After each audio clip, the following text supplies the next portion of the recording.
사회복지 전문 방송 한영우의 공감복지 라디오. 자, 오늘 이 시간에는 여러분들 궁금하시죠? 우리 청소년들의 세계. 자, 그래서 자리를 해주십니다. 청소년 교육 활동과 김영희 쌤과 함께 어른들이 모르는 아이들의 이야기 함께 나눠드리도록 하겠습니다.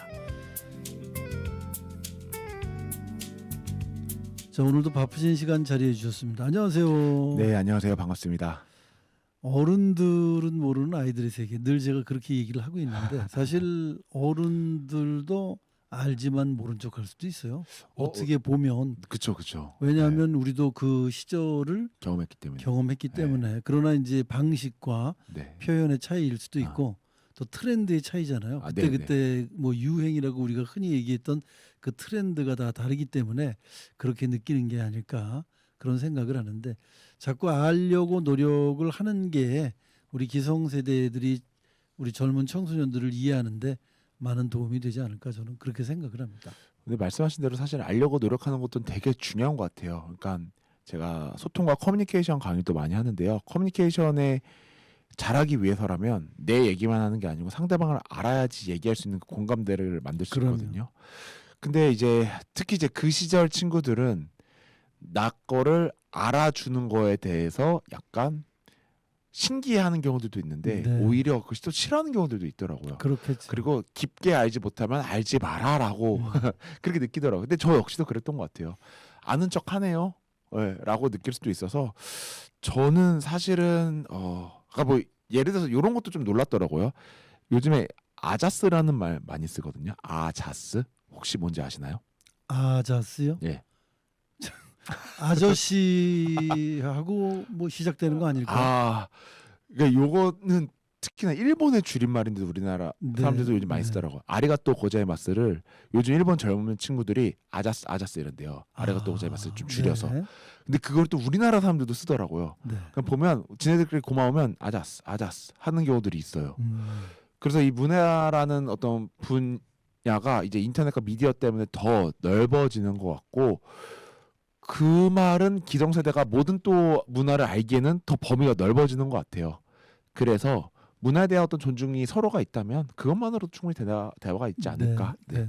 그러면은 이 오늘의 주제를 들어가기 전에 한 가지 궁금해서 여쭤보는 건데요. 네. 요즘 우리 청소년들은 일본에 대한 생각이 어떻습니까? 우리는 이제 36년간 식민지를 겪고 그쵸. 전쟁을 겪고 이제 기성세대들이니까 네네.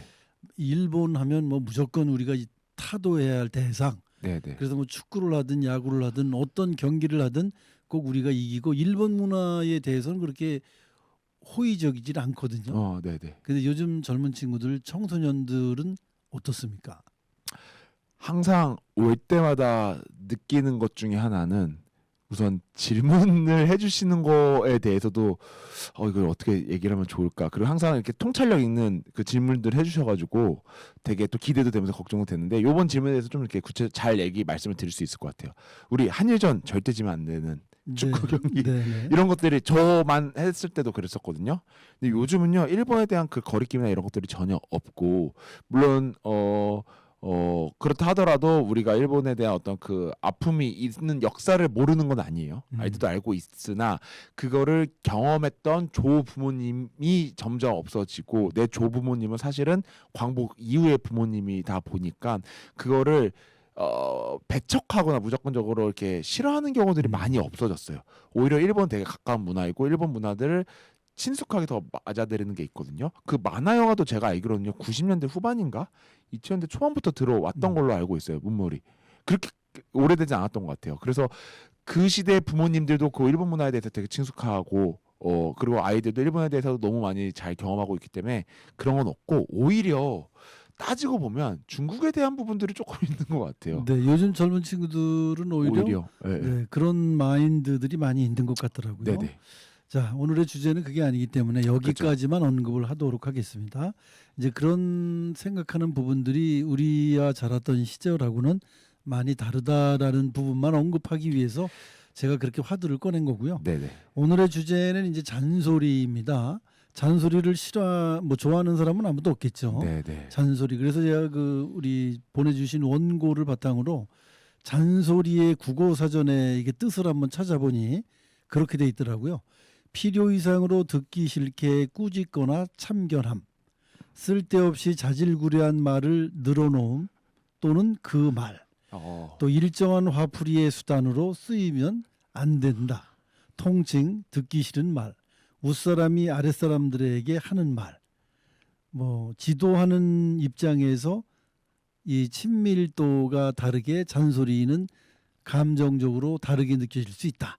그러니까 똑같은 말을 해도 그 사람과의 관계에 따라서 그게 잔소리로 들릴 수도 있고 네. 잔소리가 아닐 수도 있다. 네, 네. 그렇게 이제 국어사전에 다양하게 AI가 이렇게 다양하게 정리를 해줬어요. 해줬는데 네, 네. 자, 오늘 주제가 이제 잔소리거든요. 네, 네. 우리 김용희 쌤은 잔소리를 듣고 자란 편입니까 아닙니까?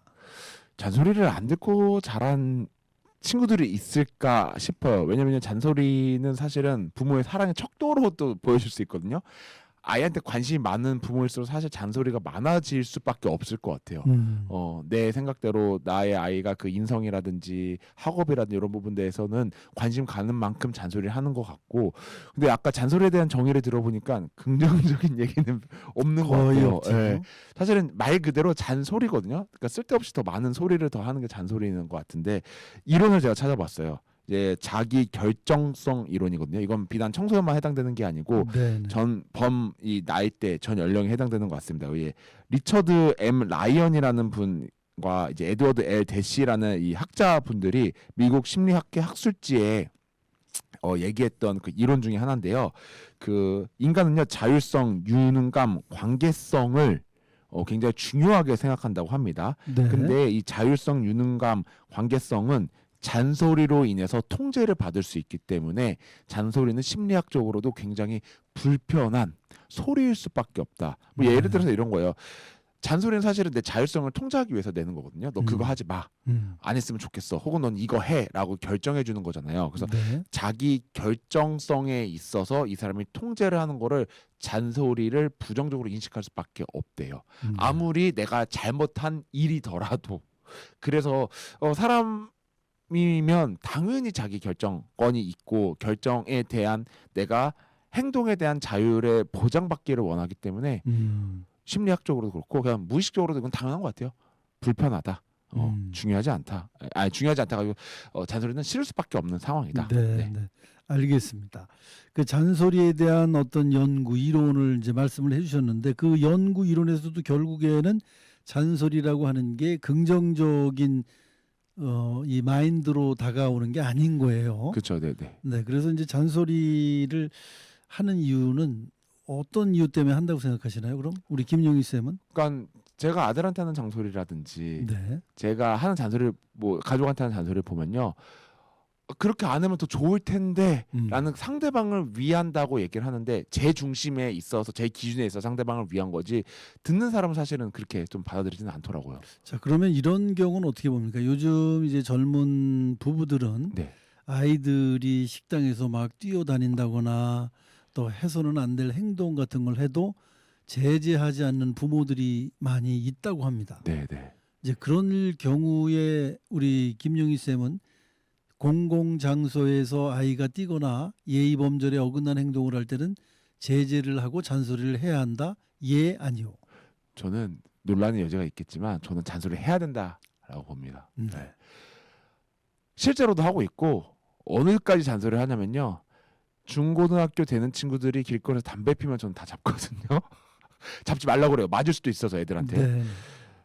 그러니까 어른으로서 저는 이거 당연하게 해야 된다. 그러니까 잘못한 거에 있어서 알려주는 거는 맞고 이거는 그러니까 다른 게 아니에요. 틀린 거에 있어서는 어른이 명확하게 지적할 줄 알아야 되고 그 부모도 그걸 창피하는 거를 느껴야 돼요. 요즘 부모들 뭐 그렇게 얘기하면 오히려 더 욕먹는다라고 얘기하더라도 싸움이 분쟁이 생기더라도 이게 잘못됐다라는 것들은 누군가는 얘기해야 될 것 같고요. 저 역시도 그렇게 얘기하는 편이에요. 그런데 이거 잔소리라는 게 이제 이런 마인드에서 아마 한답니다. 계속 얘기를 하면 언젠가는 바뀌겠지. 계속 얘기를 하면 언젠가는 이루어지겠지. 이런 생각을 갖고 이제 잔소리를 한다고 하는데요. 그런데 아까 말씀하신 대로 그 연구에 의하면 심리학, 교육학, 뇌과학 연구 결과 같은 말을 계속하는 거는 결국 잔소리고 효과가 없다. 그렇다고 말씀을 하셨잖아요. 그럼에도 불구하고 해야 합니까? 그래서 사실은 또 다른 연구 결과를 좀 가지고 왔는데요. 이제 미국 청소년 연구 저널이라고 하는 그 연구에서는 네네. 부모의 통제적 언어가 많을수록 하지 마라, 이거 해라 이런 통제적으로 결정해주는 언어가 많을수록 청소년 스스로가 자기 조절력이 감소한대요. 네. 그러니까 자기 통제한다든지 뭐 조절한다든지 그리고 반복 지적이 많을수록 회피 행동이 많아지고 거짓 보고가 많아지고 반항이 증가한다고 합니다. 그럼 이 얘기를 들으면 잔소리 하지 마라라는 거잖아요, 사실은. 그렇죠. 근데 저는 애정이 있다면 적절한 잔소리는 너무 건강하다 보고 있고 여기서 말한 건 좀 지나친 통제적 언어라든지 지나친 관심을 얘기하는 거거든요. 근데 그 한마디를 얘기하더라도 감정이 상하지 않게 얘기하는 방법을 좀 부모님들이 익혔으면 좋을 것 같고요. 결국 그들이 왜 지금 저걸 하는지를 공감해준 다음에 얘기해주면 보다 더 효과적으로 말이 전달되지 않을까라는 생각이 듭니다. 지금 그 또 다른 연구, 청소년 연구 저널에 의하면 부모의 통제적 언어가 많을수록 청소년이 자기 조절력이 감소된다. 네네. 그러니까 수동적이 된다는 그런 얘기인 것 같아요. 결국 사람이. 네네. 그게 이제 뭐 부모의 입장에서 볼 때는 잔소리가 끼치는 나쁜 영향인 것 같아요. 그렇죠. 네네. 그런데 이제 잔소리를 전혀 안 할 경우엔 또 어떻게 될까요?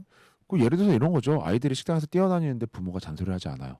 얘는 뛰어나도 되는구나라고 아예 잘못된 거를 모르고 성장을 하거든요. 결국에 그렇게 되면 뭐 물론 그 친구가 범법 행위를 하지 않더라도 사회적으로 인용되는 그 통념 속에서의 도덕적인 행위를 제대로 못하는 이행하지 못하는 경우들이 발생될 것 같아요. 엄마가 말리지 않았기 때문에 공공기관에서 떠들 수도 있구나. 우리 가끔 뭐 이런 얘기 하잖아요. 어느 나라 놀러 갔는데 정말 떠들거나 뭐 시끄러우면 대충 10중 8구는 그쪽 나라 사람이구나라고 막 인식하는 경우들 있잖아요. 그쪽 나라에서는 대부분 그렇게 그게 문화권이다 보니까. 근데 적어도 우리나라 속에서 우리나라 문화권에 살기 위해서라면 최소한의 부모들은 알려줄 필요성이 있고 저는 안 알려주는 거는 무조건 잘못됐다라는 얘기 좀. 그러면 그거를 잔소리라고 보질 말고요. 공공장소에서 뛰지 말아야 한다는 교육이거든요. 잔소리가 아니라. 그렇죠. 그러니까 교육을 미리 시켰다면 그 아이가 그렇게 뛸 일도 없는 거고. 네네. 그런데 하지 마라는 잔소리가 아니고 저는 통제다. 그렇게 생각이 들거든요.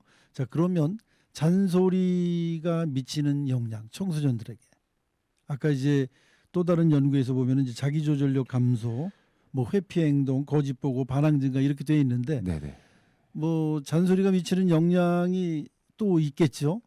자율성 파괴라든가 뭐 유능감 파괴 그런 얘기 좀 해주시죠. 우선 자율성 파괴가 되는 것 중에 하나가 이제 너는 이걸 해야 해라는 메시지는 그러니까 딱 정해주는 거예요. 자율성 없애버리는 거예요. 그 메시지는 개인의 선택과 의지를 무시하고 외부의 압력이나 통제에 의해 행동이 결정되게끔 만드는 거예요. 그러니까 내가 스스로 하는 게 아니고 외부에서 자꾸 나를 통제하게끔 만드네.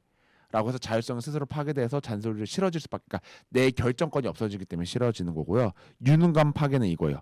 잔소리에는 비난이나 부족함을 지적하는 뉘앙스가 담겨 있거든요. 너 그거 아쉬워. 너 그거 안 했으면 좋겠어. 비난이나 부족함을 지적하는 거거든요. 그래서 스스로에 대한 유능감, 그러니까 나에 대한 믿음이 유능감이거든요. 나에 대한 믿음이 훼손되거나 혹은 무기력함을 느낄 수 있습니다. 마지막으로는 관계가 파괴돼요. 우리 보통 엄마가 좋아 아빠가 좋아하면 엄마가 좋은 이유 중에 하나는 아빠는 집에 와서 늦게 왔는데도 꼭 한마디 두 마디 하는 게 잔소리를 시작하기 때문에 그러거든요. 엄마는 괜찮아 이런 얘기를 하고요. 특히나 조부모님이랑 살면요. 엄마 아빠보다 조부모님을 좋아하는 경우들이 있어요. 할머니는 다 오냐오냐잖아요. 그 이유 중에 하나는 이 잔소리를 안 하고 오히려 허용해주는 범위가 더 크기 때문에 관계가 더 끈끈해지는 거거든요. 반대로 잔소리를 많이 하게 되면 관계적인 부분도 파괴될 수 있다라는 얘기를 좀 드리고 싶습니다. 그 잔소리라고 하는 게 이제 듣기 따라 상대편에서 느끼기 나름일 것 같은데 사실은 그 엄마 아버지의 어떤 이 역할 분담이 꼭 있어야 될 것 같아요. 그쵸. 이런 부분은 엄마가 아이에게 지적을 해주고 또 어떤 부분들은 아빠가 그런 얘기를 좀 간혹 해주고 그래서 역할 분담이 돼야 되는데 엄마가 한 얘기를 또 아빠가 하고 아빠가 한 얘기를 또 엄마가 하고 이렇게 서로 같은 얘기가 반복이 되면 이제 그게 잔소리 같이 느껴지는 교훈적이거나 교육적인 측면이 전혀 고려되지 않는 그런 부분일 수도 있을 것 같습니다. 지금 말씀해 주신 뭐 자율성 파괴, 유능감 파괴, 관계성 파괴 이런 것들이 이제 지나친 잔소리로 인해서 일어나는 어떤 폐해에 대한 얘기를 해 주신 것 같아요. 그죠? 그 말씀하신 대로 아까 반복이 지나치면 그러니까 엄마가 아빠가 똑같은 얘기를 또 하게 되면 네네. 아이들이 싫어하거든요. 알아요. 본인도 알아요. 근데 두 번, 세 번, 네 번 하니까 반항심이 생기는 거고 통제당한다고 느끼는 거고 그래서 저는요 교육적인 측면에 의거해서 하루에 한 번 정도면 충분하지 않을까. 같은 얘기를 또 할 필요는 없다. 근데 야 너 지금 해? 꺼? 뭐해? 봐라. 3, 4, 5 뭐 이렇게 자꾸 얘기하는 게 더 스트레스가 된다. 어차피 말 안 들으니까 한 번만 얘기하고 한 번 기다려줘라. 여유를 가졌으면 좋겠다라고 좀 얘기를 드리고 싶습니다. 그 이왕 이야기하는 거라면 부모님이 좀 언어도 순화해서 아이들에게 썼으면 좋겠어요. 그렇죠. 너 3시 동안에 안 하면 넌 죽어. 뭐 이런 부모님도 계시거든요. 또 너 3시 동안에 안 끝나면 오늘 저녁 없어? 네. 뭐 용돈 안 줄 거야? 이런 식으로 협박적으로 그렇죠. 네. 얘기하는 부모님들 많이 계신데 그렇게 얘기할 것이 아니라 언제까지 하고 그만했으면 좋겠는데 이런 식으로 해서 자기 스스로 자율 타율이 함께 어우러졌으면 좋겠다. 저는 그런 생각이 드는데 교육 활동가로서 어떻게 생각하십니까? 그 말씀하신 지적이 너무 좋은 것 같아요. 부모와 아이가 가진 사람이 가지지 못한 자에게 너 안 하면 뭘 안 준다라고 나름의 그 갑질이거든요. 그러니까 폭력을 배우는 폭력적인 언어를 하는 거예요, 사실은. 그러니까 이걸로 하기 위해서 아이가 뭐 상처를 받거나 뭐 그런 건 아니더라도 결국에서는 가진 자가 가지지 못한 자에게 폭력적으로 협박하는 것밖에 안 비춰져요.